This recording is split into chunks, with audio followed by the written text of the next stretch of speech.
sampai 15 kita baca dalam bentuk responsoria.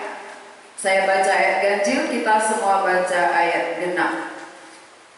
Markus pasal yang kelima, ayat pertama sampai ayat yang ke-15. Lalu sampailah mereka di seberang danau di daerah orang Gerasa. Baru saja Yesus turun dari perahu, datanglah seorang roh jahat dari pekuburan menemui dia. Orang itu diam di sana dan tidak ada seorang pun lagi yang sanggup mengikatnya sekalipun dengan rantai. Karena sudah sering ia dibelenggu di rantai, tetapi rantainya diputuskannya dan belenggunya dimusnahkannya, sehingga tidak ada seorang kuat untuk menjinakkannya. Siang malam ia berkeliaran di pekuburan dan di bukit-bukit sambil berteriak-teriak dan memukuli dirinya dengan batu. Ketika ia melihat Yesus dari jauh, berlarilah ia mendapatkannya lalu menyembahnya. Dan dengan keras ia berteriak, "Apa urusanmu dengan aku, hai Yesus, Anak Allah yang Maha Tinggi? Demi Allah, jangan siksa aku."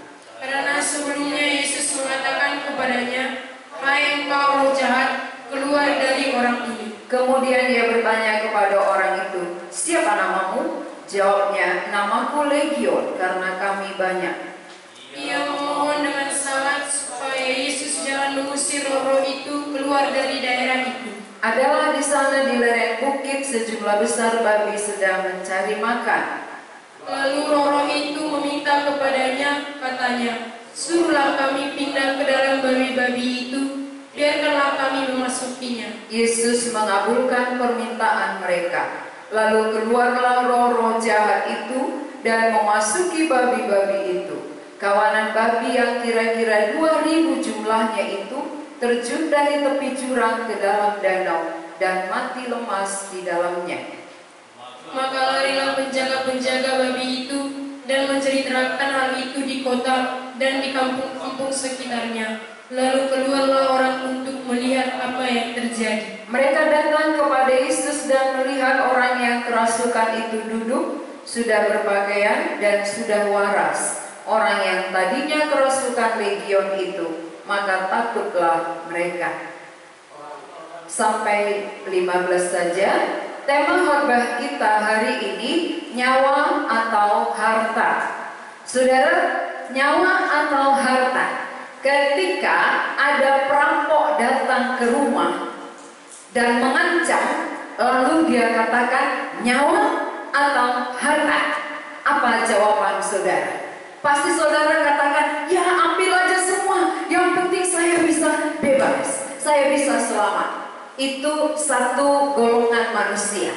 Tetapi ada lagi satu golongan yang demi mempertahankan hartanya, akhirnya nyawanya hilang. Inilah yang terjadi di tengah-tengah dunia pada zaman ini. Pada waktu kita hidup di tengah-tengah dunia, kita sebenarnya dalam ancaman. Kita dalam bahaya. Tapi kita sering dalam bahaya masih mempertahankan harta. Tidak mengerti bahwa kita terancam. Bagaimana kalau datang perampok meminta semua harta kita, lalu dia katakan, "Kau akan kubebaskan." Orang yang mengerti bahwa nyawanya berharga, pasti dia berikan semua hartanya demi keselamatan bagi dirinya. Tapi banyak di antara manusia demi hartanya hilang nyawanya. Jadi kalau kita bandingkan dengan hidup kerohanian, apakah kita pada saat ini dalam keadaan ancaman atau tidak? Kalau perampok datang, kita merasa bahwa oh ini satu hal yang mengerikan karena ada ancaman nyawa. Tapi adakah kaitannya yang kita alami saat ini? Kita mengalami hal yang sama, saudara. Kita dalam ancaman besar. Apa ancaman? Yang mungkin saudara tidak mengerti bahwa saudara sedang berada dalam ancaman yang lebih daripada perampok. Ancaman kuasa kegelapan. Ini terjadi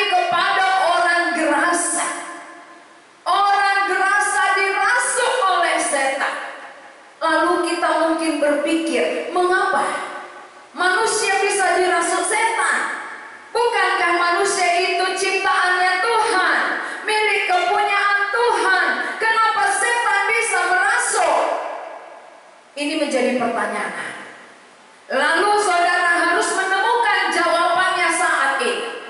Mengapa manusia yang ciptaan Allah, milik kepunyaan Allah, bisa dikuasai oleh setan, padahal yang paling tinggi kekuasaannya adalah Allah. Allah tertinggi, lalu malaikat. Malaikat ini dua, satu malaikat terang, satu malaikat gelap. Malaikat gelap inilah iblis, di bawahnya lah manusia, baru hewan. Lalu kalau Allah tertinggi, manusia ini adalah miliknya, mengapa iblis yang bukan pemilik bisa merasuk?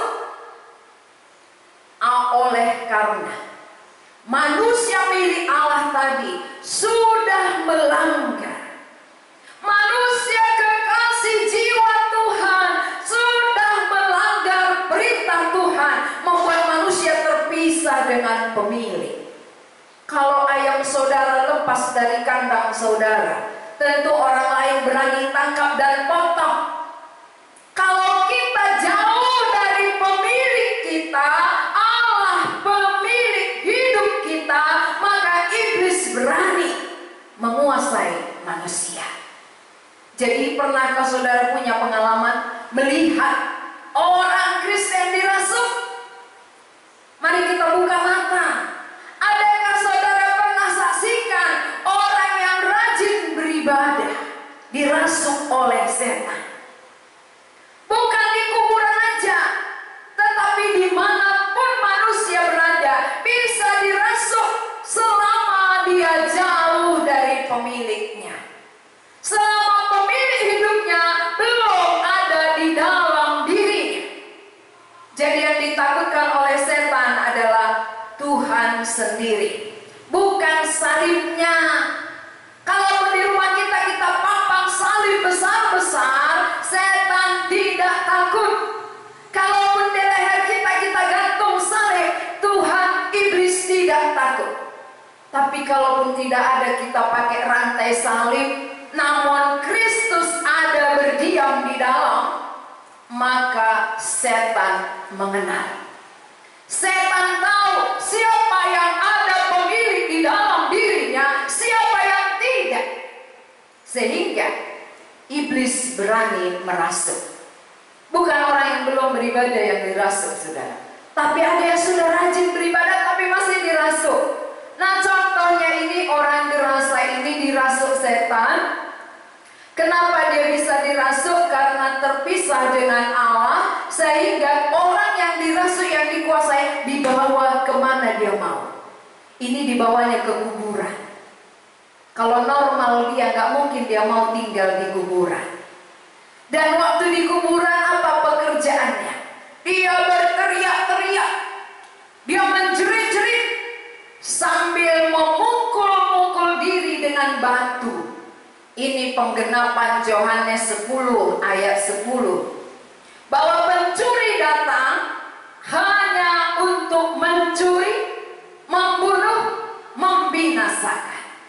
Berarti siapa yang memukul-mukul dirinya dengan batu bukan dia, setan yang ada di dalam dirinya.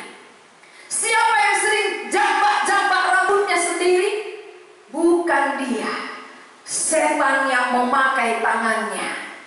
Siapa yang ingin mati bunuh diri, bukan dia, setan yang menguasai dia. Siapa yang sering putus asa, sebenarnya bukan diri kita, tapi iblis yang menguasai, membuat kita gampang stres, gampang putus asa, dan mau cepat mengakhiri kehidupan. Kalau kita mengakhiri kehidupan dengan bunuh diri, bukankah itu sama halnya dengan membinasakan? Iblis memang membunuh dan membinasakan, saudara. Berarti kita di bawah ancaman. Ketika kita di bawah ancaman kuasa kegelapan, kemana kita datang minta pertolongan? Ketika datang perampok mengancam, kemana kita minta pertolongan? Mungkin kita menjerit, tolong kepada tetangga. Tapi kalau iblis yang mau merampok saudara, mencuri, membunuh kehidupan kita, kemana kita minta pertolongan. Hanya satu yang Dia takutkan, Allah pemilik hidup kita, Yesus Kristus. Tidak ada yang Dia takuti selain Yesus Kristus. Dia tidak takut kepada pendeta, Dia tidak takut kepada jabatan. Yang Dia takutkan kepada satu pribadi, Allah yang hidup, itulah Yesus Kristus. Maka di tengah-tengah penderitaan orang gerasa ini, yang mengerti akan Dia tidak ada. Saudaranya pun membiarkan Dia di kuburan, keluarganya pun sudah capek mengurus Dia, membiarkan berkeliaran. Pernah diikat di rantai, tapi rantainya pun putus. Oleh karena apa? Setan yang menguasai dia lebih kuat daripada dirinya, lebih kuat daripada manusia. Berarti kalau saudara-saudara menganggap selama ini mungkin setan itu tidak ada, Tuhan Yesus yang menjelaskan.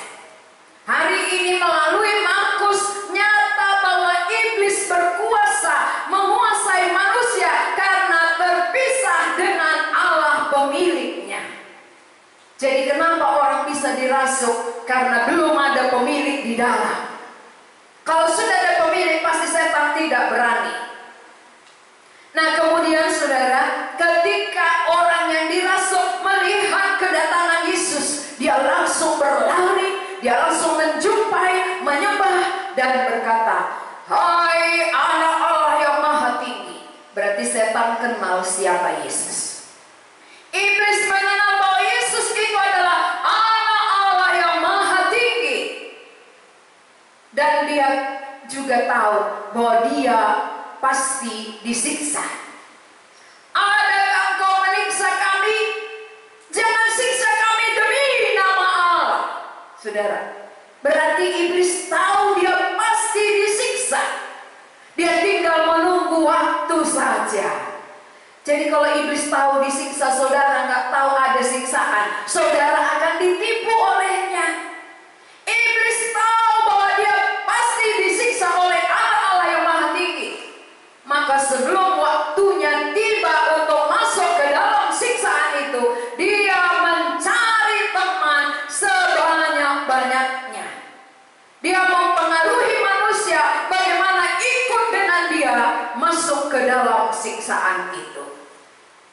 Jadi kalau saudara nggak belajar firman Tuhan, saudara akan kalah oleh iblis. Iblis tahu. Kenapa iblis tahu bahwa Yesus anak Allah? Kenapa dia tahu bahwa dia bakalan disiksa? Karena dia asalnya adalah malaikat. Iblis berasal dari malaikat yang melayani Tuhan, tapi melawan Tuhan sehingga dibuang ke bumi. Inilah iblis. Jadi kalau iblis lebih pintar dari saudara, saudara akan ditipu oleh dia. Bagaimana supaya kita gak bisa ditipu? Belajarlah baik-baik dari firman Tuhan. Belajarlah mengerti dengan benar. Jangan menganggap kita sudah pintar, padahal kita masih kena tipu oleh iblis. Mari kita belajar sebaik-baiknya apa yang dikatakan oleh Tuhan Yesus yang tertulis di dalam Alkitab. Kita perlu belajar. Nah saudara-saudara, sesudah Tuhan Yesus datang ke tempat itu, hanya dia yang peduli kepada orang gerasa ini. Orang lain tidak ada yang pedulikan. Keluarganya pun tidak mau tahu. Mungkin pengalaman saudara pun sama. Mungkin tidak ada yang peduli dengan saudara saat ini. Tapi ada satu pribadi, Allah pemilik, peduli kepada saudara. Sebagaimana dia peduli kepada orang gerasa, orang yang diabaikan, orang yang tidak dihargai oleh siapapun, orang yang diasingkan di pekuburan dan dikuasai oleh setan. Itulah makanan yang empuk bagi setan. Tapi satu yang peduli, satu yang mengasihi, itulah Yesus Kristus. Sehingga ke Gadara pun dia datang. Waktu tiba di tempat itu, dia katakan, Kenapa dia katakan pergi dari orang ini? Karena dia yang lebih berkuasa. Dia lebih tinggi dari setan, sehingga dia berkuasa mengusir setan. Waktu dia mengusir setan, apa permintaannya? Tuhan, janganlah kami usir jauh dari tempat ini. Kenapa dia katakan jangan usir dari tempat Gerasa itu? Karena penduduk Gerasa itu begitu banyak yang mengikuti iblis. Begitu banyak yang mendengarkan perkataan setan, sehingga setan merasa enak tinggal di daerah itu.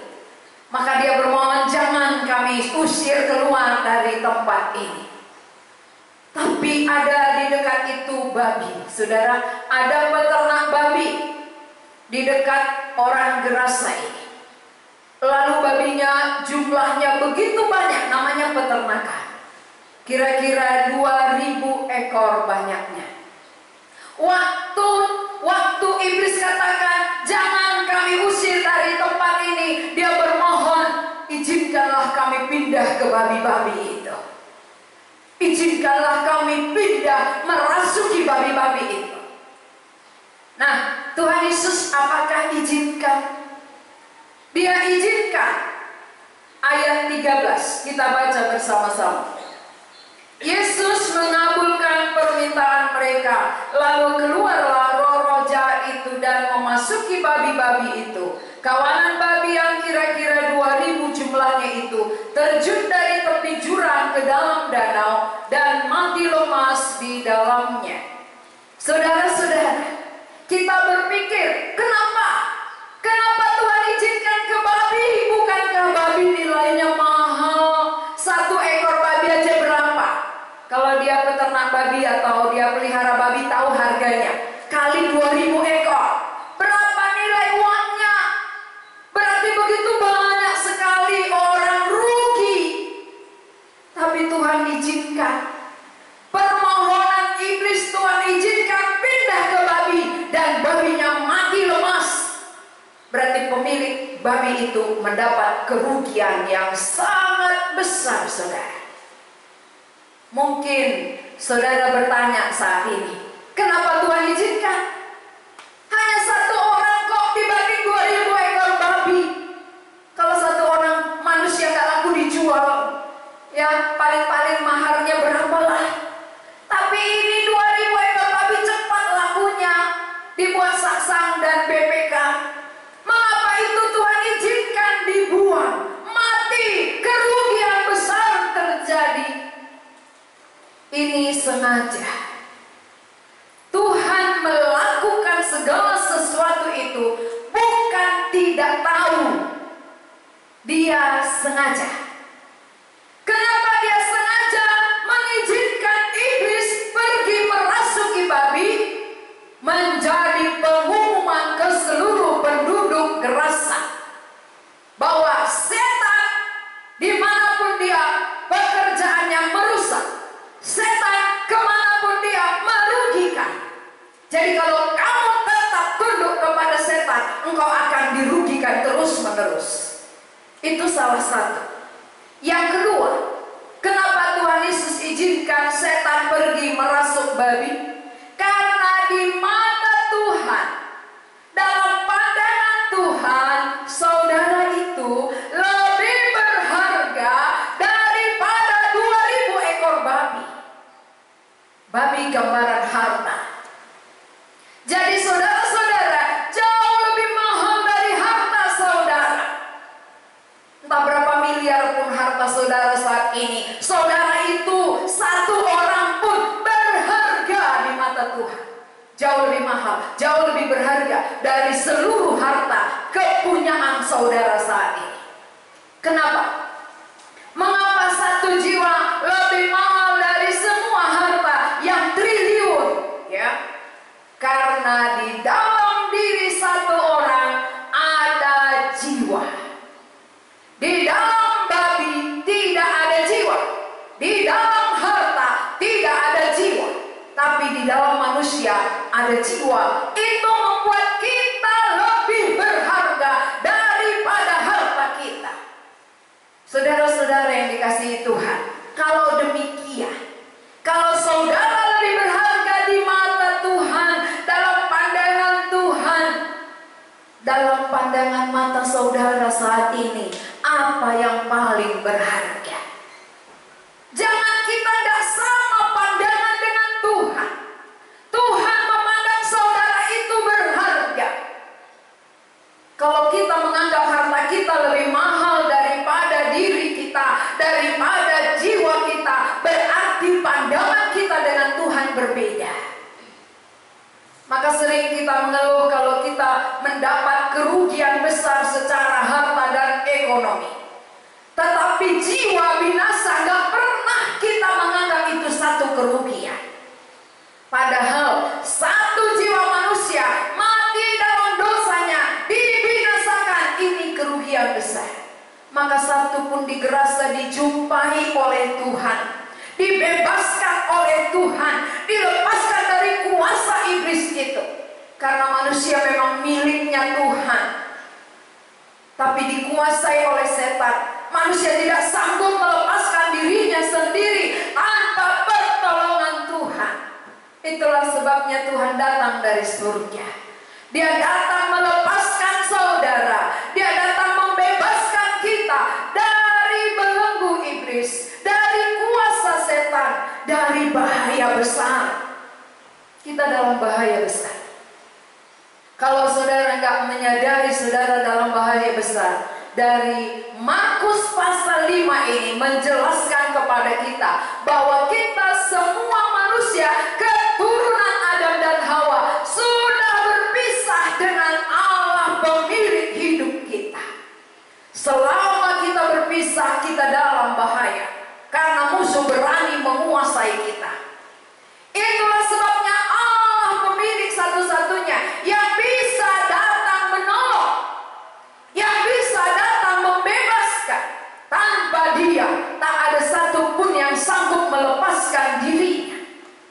Tidak ada satupun yang bisa keluar dari cengkeraman iblis, dari kuasa musuh. Tuhan yang tahu, Tuhan yang berkuasa, Tuhan yang mengasihi saudara, karena saudara berharga di matanya. Saudara jauh lebih mahal dari apapun juga yang ada di dunia ini, yang ada di dalam rumah saudara, semua milik kepunyaan saudara. Saudara itu lebih berharga, lebih mahal. Kenapa? Karena saudara memiliki jiwa. Maka ada orang yang sakit jiwa karena ada jiwa di dalam dirinya, sehingga dia bisa sakit jiwa. Sama seperti orang gerasa ini, ketika setan menguasai dia, dia sakit jiwanya, sehingga kemanapun dia dibawa oleh setan, dia tidak sadar, dia tidak tahu. Mungkin saudara berpikir begini, oh saya tidak pernah dikuasai iblis, saya tidak pernah dirasuk, karena saya gak pernah tinggal di kuburan. Yang dirasuk, yang dikuasai bukan karena tinggal di pekuburan saja, tetapi yang namanya dikuasai setan itu, yang dirasuk oleh iblis, iblis yang lebih dia dengarkan. Dia lebih mendengarkan iblis daripada Tuhan. Ini namanya dikuasai. Contohnya dalam kehidupan yang nyata, mengapa seorang bapak tega membunuh anak kandungnya? Ini bukankah dirasuk namanya? Mengapa seorang anak tega membunuh orang tuanya? Ini namanya dirasuk. Walaupun dia nggak lari-lari seperti orang gerasa, walaupun dia nggak telanjang seperti orang gerasa, tetapi dalam sikap hidupnya, dalam tingkah laku, perbuatan sehari-hari, siapa yang menguasai tindakannya? Kalau tindakannya nyata adalah perbuatan dosa, kejahatan, tidak normal, itulah akibat dikuasai iblis. Maka kenapa ada terjadi pemerkosaan? Pemerkosaan saudara kandung. Ini namanya setan menguasai, gak normal cara berpikirnya.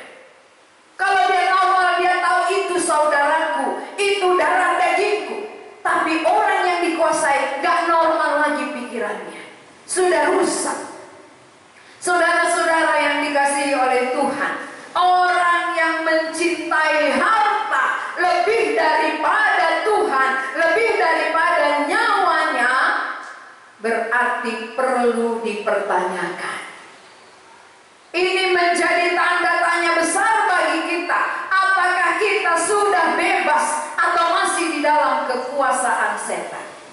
Kalau orang yang sudah bebas, tentu bagaimana yang diharapkan Tuhan, bagaimana yang dipikirkan Tuhan, itu menjadi pikirannya, itu menjadi harapannya.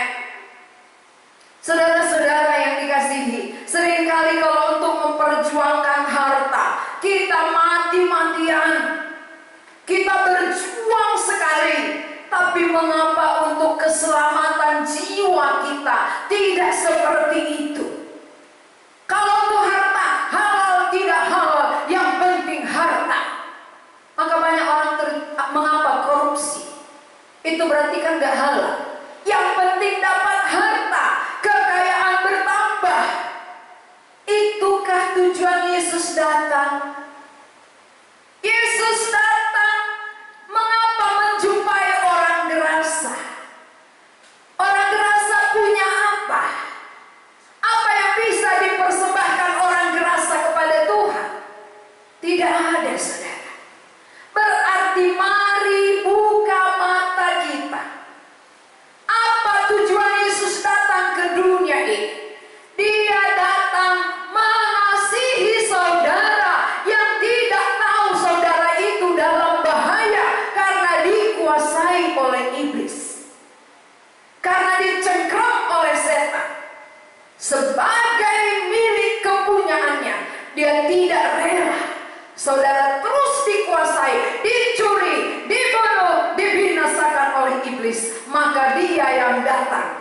Tujuan kedatangannya melepaskan kita dari kuasa iblis. Karena manusia gak sanggup melepaskan diri sendiri. Jadi kalau tujuannya melepaskan kita, kenapa dia menjumpai orang gerasa yang tidak ada peduli kepadanya? Karena orang gerasa ini ada jiwa di dalam dirinya. Walaupun dia diabaikan oleh orang lain, walaupun dia tidak dihargai, tetapi Tuhan menjumpai dia. Saudara yang mendengar saat ini mungkin mengalami hal yang sama. Secara ekonomi saudara sulit, tidak ada yang peduli kepada saudara, tetapi Tuhan mengasihi saudara. Tuhan datang mau melepaskan saudara dari kuasa kegelapan, dari kuasa iblis yang membuat saudara menderita, yang membuat saudara gampang putus asa. Kalau sudah dibebaskan oleh Tuhan, kalau pemilik ada di dalam hidup kita, walaupun situasi krisis ekonomi, kita tidak stres menghadapinya. Karena ada pemilik di dalam hidup kita, pasti pemilik yang memikirkannya. Kenapa kita khawatir? Kenapa kita takut? Kenapa kita stres? Karena jauh dari pemilik. Kalau pemilik ada, berarti pemilik jauh lebih hebat memikirkan kita, memikirkan hidup kita, memikirkan apa yang kita perlu. Tetapi yang pertama harus kita mengerti bahwa tujuan utama Yesus datang adalah bukan menambah harta saudara. Tujuan Yesus datang ke dunia ini bukan untuk ekonomi. Dia bukan menteri ekonomi. Tetapi Tuhan Yesus adalah Allah yang berkuasa, Allah yang sanggup melepaskan saudara yang tidak bisa keluar dari cengkraman itu. Ini tidak ada siapapun yang bisa melakukannya selain Yesus Kristus. Kalau untuk ekonomi bisa diatur di kotak-atik, tetapi kalau untuk melepaskan dari setan tak ada yang bisa. Dukun tidak bisa. Jangan percaya dukun. Itu hanya tipuan belaka. Ketika saudara minta dilepaskan dari satu dukun, seolah-olah lepas, pindah lagi ke sana, dia sana lebih hebat. Akhirnya entah berapa dukun yang saudara jumpai. Yang berkuasa melepaskan bukan manusia Tetapi Allah pemilik kita yang jauh lebih tinggi daripada setan. Hanya Yesus yang lebih tinggi dan lebih berkuasa dari iblis. Kalau manusia semua ciptaan, semua manusia di bumi, apapun jabatan, apapun pangkatnya, dia hanya ciptaan. Kalau namanya ciptaan, gak bisa melepaskan diri sendiri. Karena sejak kita jatuh ke dalam dosa dari nenek moyang kita Adam dan Hawa, kita semua sudah terpisah dengan Allah. Yang sanggup membina hubungan kita kembali, Allah itu sendiri yang datang. Allah datang menjelma menjadi manusia, mati di kayu salib. Lewat itulah dia bisa menjembatani kembali hubungan kita yang putus. Sehingga tujuan Yesus jelas. Tujuannya datang jelas, bukan untuk menambah keuangan kita, materi kita. Justru hari ini jelas, babi yang 2000 ekor itu pun dimusnahkan untuk membuka mata mereka, membuka mata kita hari ini, bahwa aku jauh lebih berharga dibanding hartaku, dibanding kepunyaanku. Apapun yang ada padaku saat ini, nyawaku lebih berharga. Dan untuk akulah Yesus datang, untuk jiwakulah Yesus mati. Dia mati bukan untuk menambah keuangan kita, bukan untuk menambah harta kita, dia mati. Maka pada waktu dia di bumi ini pun banyak orang salah mengerti. Banyak orang menjumpai Yesus untuk makan minum saja. Banyak orang mengikut-ikut Yesus untuk mujizat saja. Padahal tujuan utamanya datang ke dunia ini bukan untuk materi, tapi untuk jiwa. Kita harus bedakan, materi itu yang terlihat, jiwa kita yang tidak terlihat tapi ada. Dari mana kita tahu ada jiwa? Saat saudara bisa merasakan, saat saudara menghendaki sesuatu, saat saudara memikirkan. Pikiran itu gak terlihat, kehendak tak terlihat, perasaan tak terlihat. Itu ada jiwa. Di dalam jiwa kita terletak kehendak kita. Di situ perasaan kita. Maka orang mati, jiwanya diambil, dia tidak bisa merasakan lagi apakah makanan enak atau pahit. Dia tidak bisa merasa. Apakah waktu dicubit dia kesakitan, dia tidak bisa merasakan. Apakah saudara bawa bunga yang harum ke kuburan, dia tidak bisa merasakan. Apakah saudara bawa makanan kesukaannya, dia tidak bisa rasakan. Karena jiwanya sudah diambil. Ini bukti nyata. Walaupun jiwa tidak terlihat, tetapi ada dalam diri kita. Sehingga waktu jiwa diambil, maka manusia yang terlihat hanya tubuhnya, yang diliturgikan hanya tubuhnya, jiwanya tidak ada lagi di situ. Maka waktu saudara panggil-panggil, dia nggak nyahut lagi. Coba kalau orang tidur dipanggil, kan dia masih bangun, ya. Dia masih dengar. Tapi orang yang jiwanya sudah diambil, bagaimanapun saudara menjerit memanggilnya, dia tidak bisa mendengar lagi. Ini bukti bahwa ada jiwa di dalam tubuh kita, saudara. Dan jiwa di dalam tubuh inilah yang paling mahal, yang paling berharga, karena jiwa kita tidak pernah mati.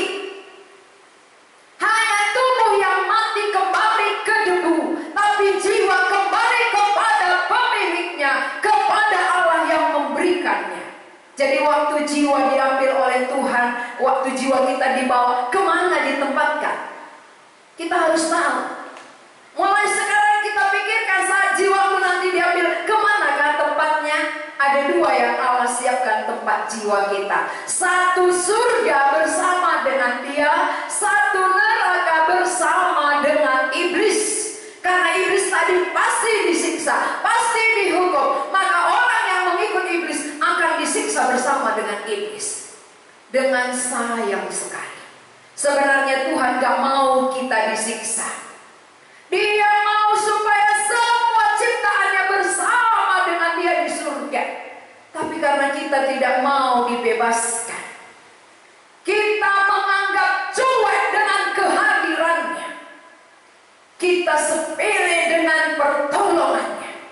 sehingga kita abaikan. Waktu dia datang mau membebaskan kita, kita tidak peduli. Kita menganggap kita bisa membebaskan diri sendiri, dengan cara sendiri, dengan kerajinan sendiri, tanpa mengerti aku sudah ditawan. Aku tidak bisa melepaskan diri sendiri selain oleh Allah pemilikku. Sadarilah saudara, saat ini dalam bahaya besar. Jangan merasa aman. Kita dalam bahaya besar, dalam kekuasaan kegelapan. Maka Allah pemilik mengerti keadaan kita. Dia mau menolong kita. Dia datang ke dunia. Dia melepaskan, menjumpai orang gerasa, menjumpai saudara, supaya saudara yang percaya menyambut dia bisa bebas dari kekuasaan iblis dan berjalan bersama dengan Tuhan. Kita melihat ketika iblis keluar dari orang gerasa, apa yang terjadi dengan dirinya. Ayat 15, mari kita baca bersama-sama. Ayat 15, 2 ya. Mereka datang kepada Yesus dan melihat orang yang kerasukan itu duduk, sudah berpakaian dan sudah waras. Orang yang tadinya kerasukan legion itu, maka takutlah mereka. Berarti yang membuat dia lari-lari di kuburan, yang membuat dia telanjang, yang membuat dia berteriak-teriak, setan yang ada di dalam dirinya. Maka waktu Tuhan Yesus bertanya, siapa namamu? Dia menjawab, namaku Legion. Artinya banyak. Berarti setan yang merasuk satu orang ini banyak sekali, sehingga waktu diikat dengan rantai pun diputuskannya dengan gampang. Itu berarti setan jauh lebih kuat dari saudara. Jangan sok kuat kita. Kita tidak kuat, saudara. Setan lebih kuat karena dia malaikat. Maka yang lebih kuat dari dialah yang bisa menolong kita, yang bisa melepaskan kita. Hanya Yesus satu-satunya, tidak ada pilihan. Yesus Kristus jauh lebih kuat daripada malaikat. Yesus Kristus mengasihi saudara dan dia datang melepaskan saudara. Pandanglah kedatangannya. Untuk apa dia datang? Jangan abaikan kesempatan yang ada yang Tuhan berikan. Hargailah ini. Ini kesempatan bagi kita untuk bebas, lepas dari kuasa iblis yang akan membunuh kita, yang akan membinasakan kita. Tapi Yesus datang memberi kita hidup. Itu bagian B, Yohanes pasal 10 ayat 10b. Aku datang supaya mereka mempunyai hidup dan mempunyainya dalam segala kelimpahan. Berarti iblis mau membunuh, Yesus menghidupkan. Maka ketika dia berkeliaran di kuburan, kenapa dia pukul dengan batu? Karena memang itu pekerjaannya, dia mau membunuh. Siapa saudara-saudara di rumah yang sering mau memusnahkan diri sendiri, itu iblis yang bekerja dalam saudara. Ingat itu, jangan mau kena tipu. Tuhan mengasihi saudara. Tuhan peduli kepada saudara. Tuhan sudah buktikan bahwa dia mati, mau membebaskan saudara. Hanya dia yang berkuasa membebaskan. Dan tujuannya membebaskan supaya kita kembali bersatu dengan dia dan tinggal bersama dia selamanya di rumah yang sudah dia sediakan di surga. Itu tujuan Tuhan untuk ciptaannya, manusia yang paling tinggi, manusia yang termulia. Karena manusialah satu-satunya yang punya jiwa di dalam tubuhnya. Hewan tidak punya jiwa, maka mati pun 2000 ekor itu hanya kerugian secara ekonomi, kerugian harta. Rugi harta, selamat jiwa, itu jauh lebih baik daripada banyak harta, jiwa binasa, kerugian besar. Jadi perjuangan kita harus jelas, saudara. Perjuangan saya saat ini untuk apa? Kalau untuk ekonomi, tapi jiwaku binasa, maka aku paling rugi. Namun kalau jiwaku selamat, walaupun aku tidak punya harta saat ini, akulah yang paling beruntung. Itulah harapan Tuhan bagi kita hari ini. Jadi mungkin selama ini perjuangan kita mati-matian masih untuk harta. Marilah kita pikirkan untuk jiwa kita. Karena jiwa kita lah yang dipikirkan oleh Tuhan Yesus. Mari kita satu pandangan dengan pandangan Tuhan. Tuhan memandang jiwa kita, kita pun pandang jiwa kita. Tuhan menghargai jiwa kita, hargailah jiwa kita. Jangan dia yang memikirkan jiwa kita, tapi kita memikirkan berkat-berkatnya yang akan ditinggalkan, yang akan binasa. Maka Tuhan membuka mata kita lewat dia, izinkan iblis memasuki babi-babi itu, supaya manusia mengerti bahwa dirinya jauh lebih mahal daripada hartanya, milik kepunyaannya. Supaya perjuangan kita hari ini, bagaimana jiwa yang berharga ini diselamatkan. Mari kita berdoa. Kami mengucap syukur kehadapan-Mu ya Tuhan. Kami mengerti lewat firman-Mu bahwa jiwa kami jauh lebih berharga daripada harta milik kami.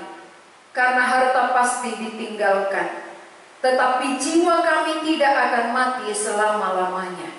Hanya tubuh kami yang kembali menjadi tanah, tetapi jiwa kami akan dibawa oleh Tuhan dan ditempatkan dalam 2 tempat. Satu bersama dengan Tuhan di surga, bagi mereka yang mau dibebaskan dari kuasa iblis oleh Tuhan Yesus sendiri.